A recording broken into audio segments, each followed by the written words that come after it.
गाजियाबाद के court room के अंदर वकील और पुलिस के बीच झड़प हुई है, जिसमें कई वकील घायल हो गए हैं। घायल वकील ने घटना की जानकारी देते हुए बताया कि एक जमीन के मामले में कोर्ट में सुनवाई चल रही थी, तभी जिला जज और वकीलों के बीच किसी बात को लेकर बहस शुरू हो गई। ये बहस इतनी बढ़ गई कि पुलिस को बुलाना पड़ा, जिसका नतीजा ये हुआ कि वकील और पुलिस आपस में भिड़ गए। मैं आज डिस्ट्रिक्ट जज कोर्ट में एक मुकदमे में आया हुआ था। वहाँ पे एक केस को लेके जज साहब भड़क रहे थे और वो कह रहे थे कि मेरी इच्छा जैसे मैं वो चाहूँगा वैसे करूँगा। वकीलों के उनके बीच में थोड़ा सा बात हुई, उन्होंने तभी पुलिस बुला ली। पुलिस बुलाने के बाद उन्होंने डाइस पे अपना काउंट उतारा और धमकी दी कि आकर तुम सबको देखता। और उसके बाद में डीसीपी राजेश जो थे वो वहाँ पर आए और उन्होंने वहाँ पे वकीलों से कहा कि या तो कोर्ट रूम खाली कर दिया नहीं तो लाठीचार्ज करी जाएगी। और थोड़ी देर के बाद में डीसीपी राजेश ने पुलिस को आदेश किया कि लाठीचार्ज कर दी। वहीं डीसीपी राजेश ने मेरे पिताजी को पकड़ के गिराया ज़मीन पे। जिनको बचाने के लिए जब मैं गया हूँ तो पुलिस ने मेरे कोहनी पे, मेरे सिर में, मेरी कमर पे, मेरी टांगों पे डंडे बरसाए।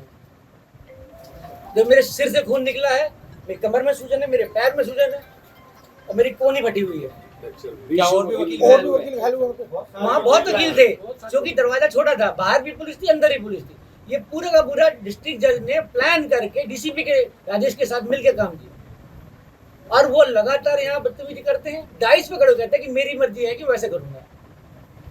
आज एक मामले में जिसमें वकील ये कह रहे थे कि आप अपराधियों के खिलाफ जो एंटीसिपेटरी बेल है उसमें आप फैसला करिए, या सुनिए या डिसमिस कीजिए। तो कह रहे हैं वो हम अपने आप डिसाइड करेंगे। उनको जानबूझ के इंटरिम बेल दे रखी है और 2 बार इंटरिम बेल बढ़ा रहे हैं। वो वकीलों का ऐसे भी कहना था या तो आप सुन लीजिए या किसी और कोर्ट में ट्रांसफर कर दीजिए। वो कहते हैं ना मैं सुनूंगा ना मैं कोर्ट में ट्रांसफर करूंगा एज ए डिस्ट्रिक्ट जज। और विदेश में आके अपना गाउन उतारते हैं। उनसे हम डिमांड करते हैं कि वो सीसीटीवी कैमरे की फुटेज निकाली जाए डिस्ट्रिक्ट कोर्ट की, वहाँ पता लगेगा। पुलिस ने वकीलों के ऊपर कुर्सियां मारी हैं। पहले भी कभी ऐसा कभी नहीं हुआ। ये डीसीपी जो राजेश है ये कह रहा है कि मैं तुम वकीलों को के बार के लाइसेंस कैंसिल कराऊंगा। ये धमकी दे रहा है वो, सबक सिखाऊंगा। ऐसा क्या मामला था कि पुलिस को लाठी चार्ज कराना पड़ा कोर्ट रूम के अंदर। वकील अपनी बात रख रहे थे, थोड़ा लाउड हो गए होंगे। डिस्ट्रिक्ट जज भी लाउड था, लेकिन पुलिस लाठी चार्ज करेगी। डिस्ट्रिक्ट जज कोर्ट रूम के अंदर, बाहर समझ में आता है, खुले में समझ में आता है, वहां पे क्या जरूरत पड़ रही थी। इसके लिए पूरी तरह जिम्मेदार है तो यहाँ का जिला जज है। जिला जज का व्यवहार कभी भी वकीलों के प्रति, चाहे कितना भी सीनियर वकील है, कितनी भी जूनियर वकील है, उनके प्रति हमेशा गलत रहा है, दुर्भावपूर्ण रहा है।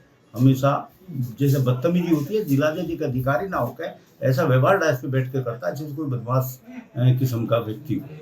जिला जज को मर्यादा जो कोर्ट की होती है वो कोर्ट की मर्यादा का कभी ख्याल नहीं रखते और आज भी उन्हीं की वजह से सब ये सब हुआ है।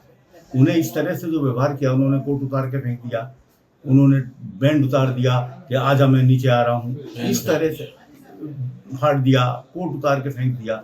इस तरह से ये भी एक कोर्ट की अवमानना के दायरे में आता है। कोर्ट की उन्होंने अवमानना की है और इस तरह से वकीलों को उन्होंने उकसाया है कुछ करने के लिए। अब निश्चित रूप से जब तुम गाली दोगे ऊपर खड़े होकर, तुम दुर्व्यवहार करोगे तो उसकी प्रतिक्रिया होगी। उसकी प्रतिक्रिया हुई, फिर पुलिस को बुला के पुलिस से लाठीचार्ज कराया। तो ये निंदनीय, आज जिला जज का जो कार्य है ये निंदनीय कार्य है। सर अगर वीडियो की बात करें, वीडियो दिख रहा है कि कोर्ट रूम के अंदर ही पुलिस वकीलों पर हाथापाई लाठीचार्ज कर रही है। तो ये उसी की शय पे हुआ है ना, जिला जज की शय पे हुआ है। उसने मिसगाइड पुलिस को किया, पुलिस ने आके ये सब किया है बिना किसी बात की इंक्वायरी किए, बिना किसी जांच के। भाई वकील अगर कचहरी में नहीं होगा, कोर्ट रूम में वकील नहीं होगा तो कौन होगा? वकील तो निश्चित रूप में आज कचहरी में लगी रहती है, उस समय बेल लगी रहती है, जमानतें लगी रहती हैं, तो 50-60 वकील तो हर समय जिला जज के कमरे में रहता ही रहता है।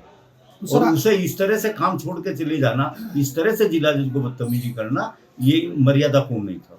आज 29/10/2024 को कचहरी गाजियाबाद जो जिला जज साहब के चैम्बर में एक मुकदमा की अग्रिम जमानत से संबंधित सुनवाई चल रही थी, जो 971/24 वादी जितेंद्र सिंह एडवोकेट के द्वारा 175 BNSS CJM के आदेश के तहत एक मुकदमा लिखा गया है, जो अंतर्गत धारा 420, 467, 468, 471, 120 बी के तहत कायम हुआ थाना कविनगर में 9 मुलजिम के खिलाफ गुलरेज आलम एवं अन्य 8 के विरुद्ध मुकदमा कायम हुआ था।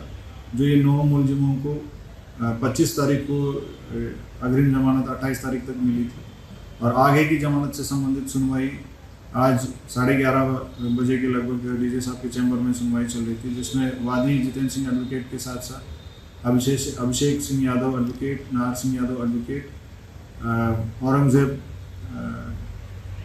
एडवोकेट एवं अन्य अधिवक्तागण वहाँ चैम्बर में मौजूद थे। अग्रिम जमानत से रिलेटेड सुनवाई अन्य को ट्रांसफ़र कराने हेतु अधिवक्ता के द्वारा मांग की गई। मना होने पर वहाँ पे अग्रेसिव होके वहाँ अटक करने लगे। कुछ देर बाद अग्रेसिवली डीजे साहब के चैम्बर में घुसने की कोशिश की गई। इसी बीच में जो मौके पर मौजूद पुलिस फोर्स जो डीसीपी सिटी, एसीपी कविनगर एवं अन्य जो फोर्स है, डीजे साहब को सुरक्षित किया गया है और अधिवक्ताओं से बीच से हटा के उनको अपने चैम्बर में भेजा गया है। इसी बीच में अधिवक्ताओं को बाहर निकलवाने की भी कोशिश हुई थी। जब पुलिस फोर्स डीजे साहब को सुरक्षित लेके अपना चैम्बर पे ले जा रहे थे, इसी मौके का फ़ायदा उठा के अधिवक्ता नीचे स्थल पे पहुंचे और वहाँ पे जो चौकी पे मौजूद सामान, फर्नीचर वगैरह की तोड़फोड़ और आगजनी की घटना कारित की गई है। इस संबंध में सारे सीसीटीवी फुटेज और अन्य बयान सब लिए जा रहा है। साक्ष्य के आधार पर अग्रिम कार्रवाई की जा रही है।